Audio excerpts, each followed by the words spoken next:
बच्चों आज की इस वीडियो में हम बात करेंगे एक्सरसाइज 2.2 के क्वेश्चन 3 और 4 की। ठीक है ना। और ये बेटा क्लास 9 का चैप्टर 2 है पोलिनोमियल। इससे पहले जो के दो क्वेश्चन जो है ना बेटा सेपरेट वीडियो बना रखी है, यानी कि देख सकते हो एक्सरसाइज 2.2 के फर्स्ट और सेकंड की मैंने सेपरेट बना रखी है वीडियो। जिन बच्चों ने नहीं देखी है तो बेटा लिंक मैंने डिस्क्रिप्शन में दे दिया है, आप उनको देख सकते हो अच्छी तरह से। 2.1 की भी सेपरेट वीडियो है बेटा, उसका भी लिंक दे रखा है। और इस चैप्टर का मैंने इंट्रोडक्शन वीडियो भी बना रखी है, उसका लिंक भी मैंने डिस्क्रिप्शन में दे दिया बेटा। ठीक है ना। तो उनको देख सकते हो आप अच्छी तरह से। अगर इंट्रोडक्शन देख ली तो आपको ये चैप्टर पूरी अच्छी तरह से समझ में आ जाएगा। ठीक है ना। इसमें बेटा 3 और 4 क्वेश्चन को करके देखेंगे हम कैसे वो सॉल्व होते हैं। ठीक है, तो आइए शुरू करते हैं। देखो बेटा थर्ड क्वेश्चन ये क्या कह रहा है, verify whether the following are zero of the polynomial indicated against them. अब देखो यहाँ पर ये हमें ये पोलिनोमियल दे रखा है और इसके ठीक सामने देखो यहाँ पर x की वैल्यू भी दे रखी है। ठीक है ना। तो ये कह रहा है कि हम वेरीफाई करके देखो कि ये x की जो ये वैल्यू दे रखी है इस पोलिनोमियल का जीरो है कि नहीं है। तो क्या होता है, जीरो कब होता है, जब अगर मान लो x की वैल्यू हम इस पोलिनोमियल में पुट करते हैं और पोलिनोमियल जीरो बन जाए तो समझ लो कि वो जीरो है, नहीं तो नहीं है। कैसे सॉल्व करके देखते हैं। x की वैल्यू दे रखी है -1/3, यहाँ पर हम लिख देते हैं x की -1/3। अब इसमें पुट कर देते हैं 3x+1 में, तो 3 इंटू -1/3 +1। अभी देखो ये 3 से 3 कट गया, बचा क्या -1 + 1, तो क्या आया, जीरो हो गया। तो इसका मतलब क्या है कि -1/3 is the zero of px 3x+1। Clear होगी बात। तो यानी कि -1/3 जो है इस पोलिनोमियल का जीरो है, क्योंकि देखो हमने पुट किया तो हमारा आंसर जीरो आ गया। इसी तरीके से देखो यहाँ भी वही बात है, यहाँ भी हमने क्या करा, x जो वेरिएबल क्या दे रखा है हमें 4/5, इस पोलिनोमियल में पुट कर देते हैं हम। तो 4 इंटू 4/5 माइनस में पाई, 5 से 5 कट गया तो 4 - 5 पाई आ गया। अब देखो क्या ये जीरो है, नहीं है ना। तो इसका मतलब ये हुआ कि 4/5 is not zero of px, हमारा जो पोलिनोमियल है, यानी इस पोलिनोमियल का ये जीरो नहीं है। इसी तरीके से देखो बेटा यहाँ भी देखो आप, अब यहाँ देखो x की दो वैल्यू दे रखी है, एक 1 लेनी है और एक लेनी है -1 लेनी है। दोनों को करके देख लेते हैं। पहले 1 को ले लेते हैं हम, 1 को रखने पर क्या ये पोलिनोमियल जीरो बन जाता है, तो देख लेते हैं। x की स्क्वायर 1 की स्क्वायर -1, तो देखो 1 - 1 यानी कि जीरो। ठीक है, 1 रखने पर तो ये पोलिनोमियल जीरो हो रहा है। अब एक बार -1 रखने पर देख लेते हैं, तो x की स्क्वायर, तो इसका मतलब -1 की स्क्वायर -1 ऐसे रखेंगे। तो -1 की स्क्वायर करोगे तो 1 आएगा, 1 × 1 -1 जीरो। तो कहने का मतलब ये है कि बेटा हमारा 1 और -1 are the zero of px, यानी कि ये जो हमारा पोलिनोमियल था x की स्क्वायर 1, तो -1 और 1 दोनों ही इस पोलिनोमियल के जीरो हैं, क्योंकि हमने दोनों को पुट किया तो आंसर हमारा जीरो आ रहा है। इसी तरीके से बेटा देखो इसको आप, इसमें भी दो वैल्यू दे रखी है, एक -1 दे रखी है, एक 2 दे रखी है। तो हम इसको पुट करके देख लेते हैं। पहले -1 को रख लेते हैं, -1। अब यहाँ देखो आप x की जगह -1 रख दिया, +1 और -1 -2। अब इसको सॉल्व करो, ये तो आपका जीरो हो गया सीधा, और -1 -2 का मतलब -3, तो 3 जीरो को करोगे तो जीरो ही आ जाएगा। ठीक है, तो -1 रखने पर देखो जीरो आ गया। एक बार 2 रख लेते हैं हम, 2 रख के देख लेते हैं।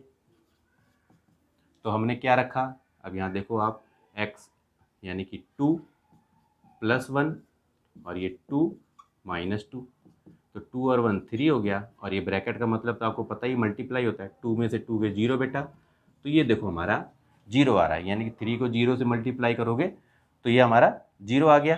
तो बेटा इसका मतलब ये हुआ हमारा कि -1 और 2 जो है are the zero of px, जो हमारा px दे रखा है x+1 x-2 का, ये दोनों ही -1 और 2 जीरो हैं हमारे। ठीक है ना। तो इस तरह से करके देख सकते हो आप इसको। अब फिफ्थ क्वेश्चन देखो बेटा आप, इसमें क्या कह रहा है, हमारा पोलिनोमियल एक्स की स्क्वायर दे रखा है, एक्स की वैल्यू 0 हमें पुट करके देखनी है, तो क्या पोलिनोमियल हमारा 0 बन जाता है? वेरीफाई करके देख लेते हैं।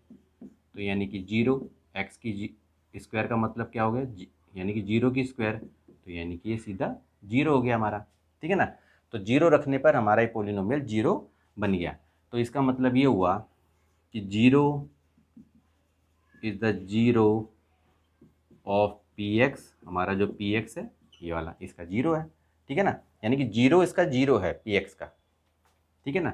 इसी तरीके से देखो बेटा इसको सॉल्व करो। अब हमारा ये जो पोलिनोमियल दे रखा है एल एक्स प्लस एम, तो यहाँ पर हम x की वैल्यू माइनस एम अपॉन में l पुट करके देखेंगे कि क्या ये पोलिनोमियल 0 बन जा रहा है ये वैल्यू पुट करने पर। तो l इंटू एक्स की जगह हमने क्या रखना है, माइनस एम अपॉन में l और प्लस में m। ये l से तो बेटा l क्रॉस हो जाएगा, और ये देख रहे हो माइनस एम प्लस एम, तो इसका मतलब 0 हो जाएगा। तो इसका मतलब ये हुआ कि माइनस एम अपॉन में l जो है ये बेटा 0 है ऑफ पी एक्स इसका एल एक्स प्लस एम, यानी कि इस पोलिनोमियल का माइनस एम अपॉन में एल 0 है। इसी तरीके से बेटा इसको देखो सॉल्व करके, यहाँ दो वैल्यू दे रखी हैं, इस पोलिनोमियल में पुट करके देखेंगे कि क्या ये दोनों वैल्यू जो है इस पोलिनोमियल की 0 है। तो एक बार हमने इसको -1/√3 को पुट करके देखेंगे इसके अंदर। 3x की स्क्वायर का मतलब क्या है, 3 इंटू, अब x की वैल्यू हो गई हमारी -1/√3 की स्क्वायर लगा दो, -1 कर दो। अब देखो यहाँ पर 3 इंटू, अब -1 की स्क्वायर करोगे तो बेटा ये 1 आएगा, और √3 और √3 की स्क्वायर, यानी कि √3 की स्क्वायर का मतलब √3 मल्टीप्लाई √3, तो रूट से रूट कट जाएगा तो बेटा ओनली 3 आएगा, ये ध्यान रखना। -1, 3 से 3 कट गया तो 1 में से 1 गया तो 0, -1/√3 पुट करने पर तो हमारा 0 आ गया। अब एक बार हम ये देख लेते हैं, ये पुट करने पर 2 अपॉन में √3 को, तो देखा हमने 3 इंटू 2 अपॉन में √3 की स्क्वायर -1, तो एक बार कर लेते हैं। 3 इंटू 2 2 जा बेटा 4 हो गया, और ये ओनली 3 हो गया, -1, 3 से तो ये 3 कट जाएगा, 4 में से 1 जाएंगे तो 3 हो गया हमारा। तो कहने का मतलब ये हुआ कि -1/√3 तो इस पोलिनोमियल का 0 है, बट 2 अपॉन में √3 is not the 0 of polynomial 3x की स्क्वायर -1। ठीक है, समझ में आ गया आप अच्छी तरह से। अब इस सवाल को देख लो आप, x की वैल्यू 1/2 रखने पर, तो 1/2 को रख लेते हैं इसमें, तो देख लेते हैं कि क्या 0 आएगा। तो 2 इंटू एक्स की वैल्यू 1/2 प्लस 1, देखो ये 2 से 2 कट गया, 1 + 1 यानी कि 2, तो इसका मतलब ये है कि 1/2 is not the 0 of P x. कौन सा पी एक्स, यानी कि पोलिनोमियल 2x प्लस में 1, यानी कि इस पोलिनोमियल का 1/2 इसका 0 नहीं है, क्योंकि देखो वैल्यू पुट कर रखने पर हमारा 0 नहीं आया, ठीक है ना। फोर्थ क्वेश्चन में देखो बेटा क्या कह रहा है, find the 0 of the polynomial in each of the following cases. अब देखो ये नीचे पोलिनोमियल हमारे दे रखे हैं, इसके हमें 0 फाइंड करना है, ठीक है ना। बिल्कुल सिंपल तरीका, देखो पहले फर्स्ट वाले को सॉल्व करेंगे। हमें दे रखा है p x is equal to x plus 5, ये हमारा पोलिनोमियल है, हमें 0 फाइंड करना है। तो कहने मतलब 0 फाइंड करने के लिए हम क्या करेंगे कि हमारे ये पोलिनोमियल 0 बन जाए। तो कहने का मतलब ये हुआ कि x plus 5 is equal to आप 0 कर दो, ठीक है ना। तो x plus 5 is equal to 0 हुआ, तो इसका मतलब ये 5 उधर जाएगा, तो ये x की वैल्यू क्या हो जाएगी, -5। तो इसका मतलब ये हुआ कि बेटा -5 जो है इस पोलिनोमियल का 0 है। बस आपको बस पोलिनोमियल के इज इक्वल टू 0 कर देना है। अब देखो इस सेकंड क्वेश्चन को देखो आप, इसको यदि हम सॉल्व करेंगे, x -5 है, इसका हमें 0 फाइंड करना है, तो हम क्या करेंगे, x -5 इज इक्वल टू 0 कर देंगे। अब क्या है कि अब इस -5 को उधर ले जाएंगे 0 के उधर से, तो ये प्लस का बन जाएगा, तो 5 जो है इसका 0 हो गया। कहने का मतलब ये है कि बेटा ये वैल्यू अगर आप इस पोलिनोमियल में पुट करोगे ना, तो पी एक्स हमारा 0 बन जाएगा। देख लो आप, -5 है, x की जगह -5 पुट करो, -5 + 5, तो हमारा पोलिनोमियल 0 बन गया। तो कहने का मतलब ये कि हमारा ये जो है, ये जो वैल्यू हमारी निकल के आ रही है इस पोलिनोमियल की 0 है। इसी तरीके से हमारा ये पोलिनोमियल है 2x + 5, इसको हम सॉल्व करते हैं, इसका हम 0 फाइंड करते हैं। तो क्या चीज़ है, वही जैसे मैंने बताया 2x plus 5 is equal to 0। ठीक है, तो क्या होगा, 2x इस 5 को उधर लेके जाओगे तो इज इक्वल टू में -5 हो जाएगा, और इसी को आगे सॉल्व करो तो x की वैल्यू क्या हो जाएगी, -5/2। ये 2 नीचे चला जाएगा 5 के, तो -5/2 जो है इस पोलिनोमियल का 0 है। इसको पुट करके देखोगे तो 0 ही आएगा। इसी तरीके से बेटा देखो 3x-2 है, तो 3x-2 इज इक्वल टू 0 लगा दो बस।